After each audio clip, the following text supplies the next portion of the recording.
మంగళం పరిధిలోని న్యూ మంగళం పంచాయతీలోని మిట్ట గాంధీపురం వద్ద భూ వివాదం చోటు చేసుకుంది. ఈ వివాదం మాటలతో మొదలై ఘర్షణకు దారితీసింది. చంద్రగిరి నియోజకవర్గంలోని మిట్ట గాంధీపురంకు చెందిన 15 మంది గ్రామస్తులు గాయపడి తిరుపతి రుయా ఆసుపత్రిలో చికిత్స కోసం వెళ్లారు. గ్రామస్తులు అశోక్, చంద్రబాబు సమాచారం మేరకు 1981లో మిట్ట గాంధీపురం గ్రామ పరిధిలోని మంగళం గ్రామ లెక్కదాకల సర్వే నెంబర్ 78లోని 2B1, 2B4లో గల కాలువ పరంబోకు అనాధీనం భూమి ఎకరా స్థలం ఉంది. గ్రామస్తుల విన్నపం మేరకు ఈ భూమిని గ్రామస్తులే అనుభవించుకునేలా అప్పటి అధికారులు పట్టాలను మంజూరు చేశారు. ఇన్నాళ్లుగా ఈ భూమి ఖాళీగానే ఉంది. దీన్ని గమనించిన కొందరు కబ్జా చేయడానికి ప్రయత్నాలు చేస్తున్నారని అన్నారు. శనివారం సదరు భూమిని పట్టాలు కలిగి ఉన్నామని సామాజిక మీడియా వ్యక్తి మంగళం అంబేద్కర్ కాలనీకి చెందిన ఓ మహిళ, ఆమె తమ్ముడు మరికొంతమంది కలిసి జేసీబీతో భూమిని చదును చేయడానికి ప్రయత్నం చేశారని చెప్పారు.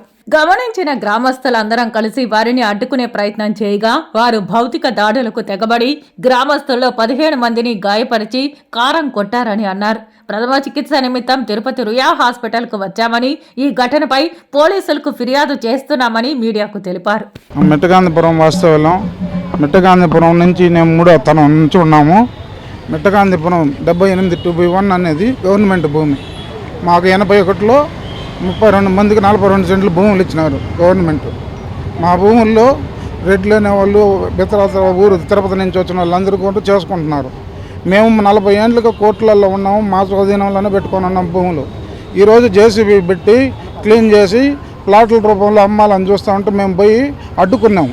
అడ్డుకున్న దానికి మమ్మల్ని అంతా కొట్టి కళ్ళల్లో అంతా చూడండి, కళ్ళల్లో అంతా మిరప్పడి అంతా పెట్టి చేసినారు. గతంలో కూడా ఎంఆర్ఓ ఇచ్చినాడు, ఇది ప్రభుత్వ భూమి, గవర్నమెంట్ భూమి అని చెప్పినారు. మేమైతే మా భూముల్లో మేమే ఉన్నాం, కానీ మమ్మల్ని రౌడీలను పెట్టి దౌర్జన్యంగా కొట్టి చూడండి, ఇదంతా కొట్టి చింపేసినారు. ఇదంతా చూడందరూ చూడు, ఆడవాళ్ళతో కూడా మమ్మల్ని కొట్టి ఇబ్బందులు చేస్తున్నారు. అందుకని ఎంఆర్ఓ గారు కానీ కలెక్టర్ గారు కానీ సదరు చివరెడ్డి భాస్కర్ రెడ్డి అన్నకి మేమంతా కూడా కష్టపడి పని చేసాము. వార్డు మెంబర్లుగా ఉన్నాము. మేము మాదిగలు కాబట్టి మమ్మల్ని ఎవరు పట్టించుకుని ఎవరు లేరు.